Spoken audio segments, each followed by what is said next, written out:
My friends, let me tell you a story that will shake your heart and make you wonder about the choices we make in life. What if a man who was born and raised in a Christian home, who was expected to follow the way of God, decided instead to walk on a dangerous path filled with dark powers? What if in search of fame and miracles, he gave up the things that mattered most, his family, his body, and his soul? Would such a man find true peace, or would his life become a warning for all who listened? Stay with me till the very end of this story, because what happens to Solomon will leave you speechless. And before we dive deeper, please don't forget to subscribe to this channel and leave a comment at the end telling me your thoughts about Solomon's choices. Your support helps us share more stories like this. The story begins with Solomon, a young man born into a strong Christian family. His father was a man who respected God, his mother was prayerful, and from childhood, Solomon was taught to pray, read the Bible, and attend church. He grew up listening to the sound of gospel songs and the voice of pastors preaching. But as Solomon grew older, he became restless. He looked at his friends outside the church, who seemed to be enjoying life, drinking, laughing, chasing women, and spending money. To him, Christianity felt like a heavy chain, full of restrictions and sacrifices. So while his parents believed he was walking in God's way, in his heart, Solomon wanted something else. He wanted freedom, excitement, and pleasure. When Solomon was old enough to leave home, he decided to throw away everything he had been taught. He stopped praying, he stopped reading the Bible, and he started following his friends into bars and clubs.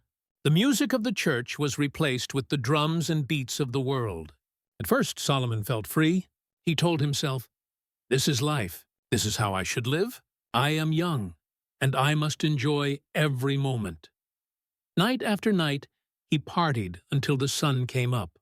Day after day, he lived carelessly. And yet, deep in his heart, he knew his parents would be heartbroken if they knew the truth. He hid his new life from them, pretending he was still the good Christian boy they had raised. But secrets cannot stay hidden forever. It was his mother who noticed first. She would wake in the night to pray and realize Solomon was not home.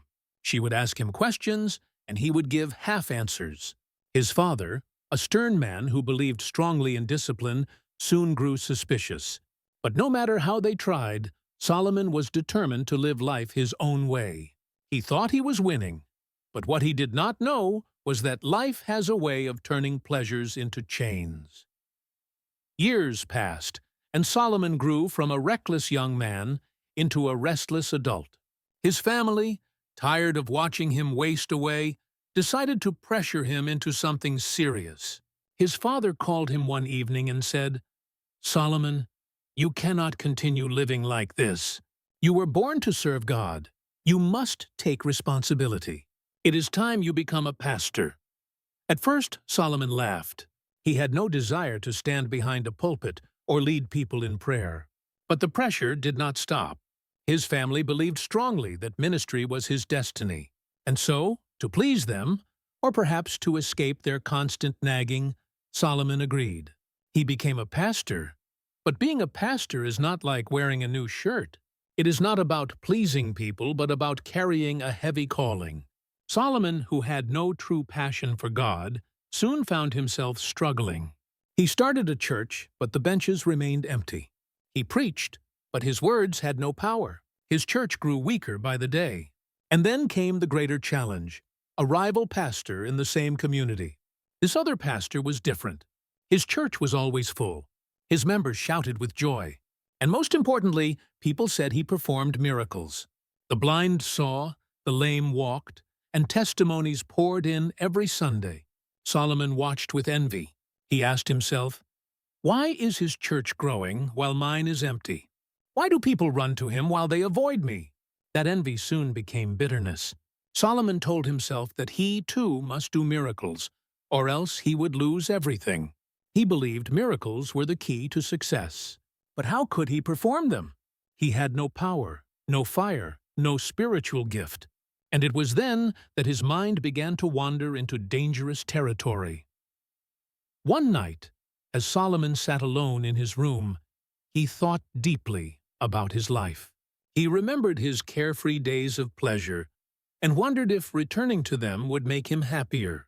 But then he thought of his father's stern face, his mother's constant prayers, and the shame of failure as a pastor. No, he could not go back. But he also could not stay the same. He needed power. He needed something beyond himself. And in that moment of weakness, a thought came into his mind like a whisper. If you cannot find power in God, then maybe you can find it elsewhere. Solomon tried to push the thought away, but it kept returning.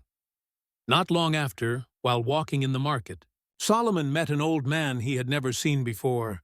The man's eyes were sharp and strange, his clothes worn, but his presence carried something unsettling. The old man looked at Solomon and said, "Young pastor, I know what you are looking for. You want your church to grow. You want miracles. You want people to respect your name. I can help you." Solomon froze. How did this stranger know his heart? The old man smiled and said, "Follow me, and I will show you a power that no man can resist." Against all sense, Solomon followed. The old man led him to a quiet, hidden place. There he spoke of ancient powers, forces that could make Solomon's church overflow, powers that could make people call him a prophet. But there was a price. Power always demands a price. Solomon, desperate and blinded by ambition, agreed to listen. The old man gave him instructions, dark rituals, and sacrifices that must be made. At first Solomon hesitated, but when he looked at his empty church, when he thought of the rival pastor's success, he told himself he had no choice. "Just once," he whispered. "I will do it just once." The first sacrifice was shocking. The old man told him he must give something precious. And so, with trembling hands and a broken heart, Solomon sacrificed his own mother, the woman who had prayed for him, who had raised him, who had shed tears for his soul. Her life was cut short because her son wanted power. After her burial, Solomon returned to the old man, shaking but determined. The old man then told him that to seal the covenant, he must also give up his manhood. Yes, his ability as a husband, as a father, as a man, must be sacrificed. Solomon, though horrified, accepted. He told himself that greatness demanded suffering, and from that day he was no longer the same. Miracles began to happen in his church. People came in large numbers, shouting his name. The blind saw, the deaf heard, testimonies filled the air. Solomon was no longer just Pastor Solomon. People began to call him Prophet Solomon.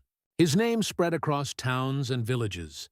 Money poured in, and fame followed. At last, he had what he wanted. But behind the smiles, his heart was dark. He knew the truth, that his power was not from God, but from a price too heavy to bear. His father, however, began to notice something strange. He saw the sudden growth of the church, the sudden miracles, and he grew suspicious. He had lived long enough to know the difference between true power and false, and in the quiet of his spirit, he sensed something was wrong.